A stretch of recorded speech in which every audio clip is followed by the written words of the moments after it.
Bonjour, j'espère que vous allez bien. Moi ça va bien, je suis à Konya.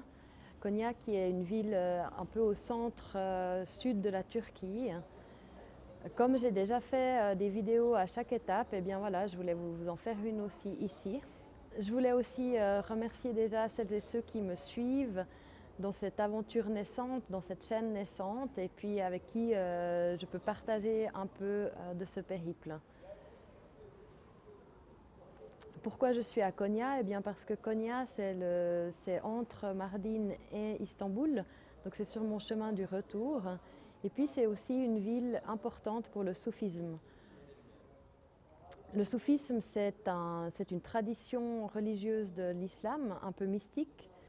Ce sont des sages et des penseurs qui ont des pratiques comme le chant, la méditation, la danse, pour accéder à un niveau de conscience supérieur. Comme mon idée était de faire des interviews, comme vous le savez, sur l'amour et le nouveau monde, eh bien j'avais envie aussi de rencontrer des soufis. Donc c'est une des raisons pourquoi je suis là. Konya, c'est aussi une ville importante pour le penseur philosophe Al-Rumi, qui appartient au soufisme. C'est un penseur qui est décédé à Konya au XIIIe siècle. Et il y a sa tombe ici, c'est aussi un lieu de pèlerinage. Et en discutant un petit peu avec les gens ici, je suis tombée sur le concept de hitch, qui est un mot turc qui signifie vide ou zéro. Ça m'a interpellée parce que dans le bouddhisme, eh bien, on a aussi cette notion de vide qui s'appelle shunyata en sanskrit, aussi connu sous le nom de vacuité. Alors je ne veux pas faire de parallèle entre les deux traditions, entre le bouddhisme et le soufisme, parce que bien sûr ils ont des origines et un contexte culturel totalement différent. Par contre, cette coïncidence de concepts, ça m'a inspiré le thème de cette vidéo, dans laquelle j'ai envie de vous parler du concept de vide, tel que je le comprends aujourd'hui et tel que j'essaie de le pratiquer dans ma vie de tous les jours. L'idée, c'est de faire attention aux espaces, aux vides dans la vie, être conscient des moments de pause, être conscient des moments où on fait rien. Et quand je dis faire rien, c'est vraiment rien faire. C'est pas méditer, c'est pas lire un livre, c'est pas regarder un film, c'est vraiment ne rien faire. Et il y a deux images qui me viennent en tête. La première, c'est la phrase bien connue le silence fait partie de la musique. Et on sait, on imagine bien que la musique sans silence, eh bien, elle serait inaudible. La deuxième, qui est peut-être un peu moins connue, qui me parle beaucoup, c'est l'image de l'écriture. Quand on écrit un texte, on met de la ponctuation dans ce texte, on met des virgules, on met des points. Et sans cette ponctuation, le texte serait difficilement compréhensible. Et donc elle est nécessaire au texte, comme le silence est nécessaire à la musique. Et l'idée pour moi de ces métaphores, eh bien, c'est de trouver les ponctuations dans la vie, ou en tout cas d'y faire attention. Alors je ne dis pas que c'est facile, parce qu'on est dans une société où on nous dit souvent quand même de remplir sa vie, où on est encouragé à remplir sa vie de plein d'activités, activités professionnelles, activités de loisirs, sociales. Et bien sûr que c'est important d'avoir des choses qui nous enrichissent dans notre vie.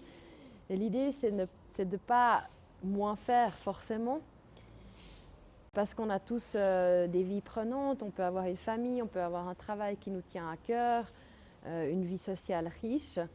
Même dans ces vies très riches d'activités, eh bien, on a ces ponctuations, je pense. On peut tous et toutes, quelle qu'elle soit notre situation, voir ces ponctuations.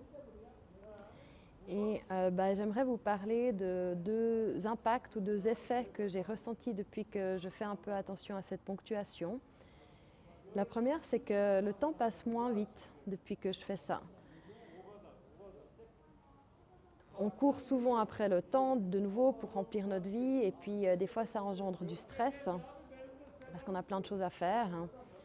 Et depuis que je pratique ça, j'ai plus de facilité à savourer les différents moments de la vie, les étapes aussi de transition.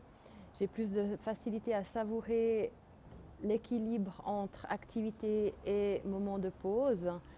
Et ça ne m'empêche pas de faire tout ce que je vais faire. Au contraire, j'ai l'impression de faire autant, voire peut-être plus, mais de manière beaucoup plus sereine et de manière beaucoup plus posée.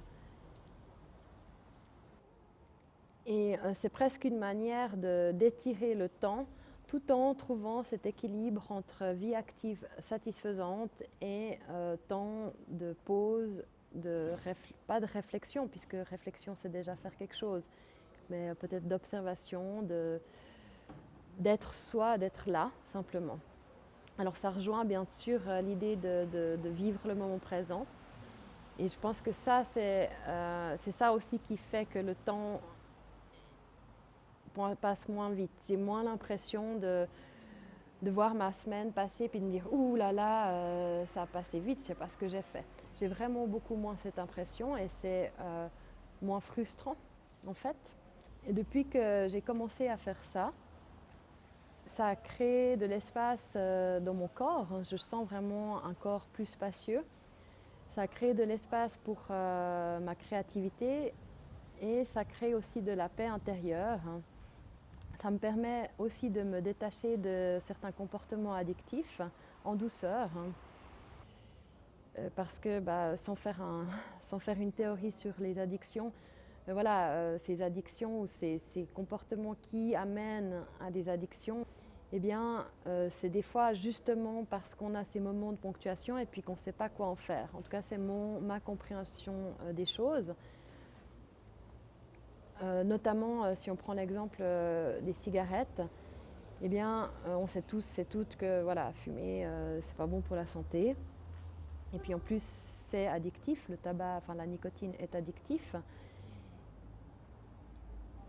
Mais en même temps, on a besoin de ces moments pour soi. On a besoin des fois de moments pour soi. Et puis c'est comme si avec la cigarette, ça nous permettait de prendre ces moments pour soi, mais en fait pas vraiment, puisqu'on est avec la cigarette.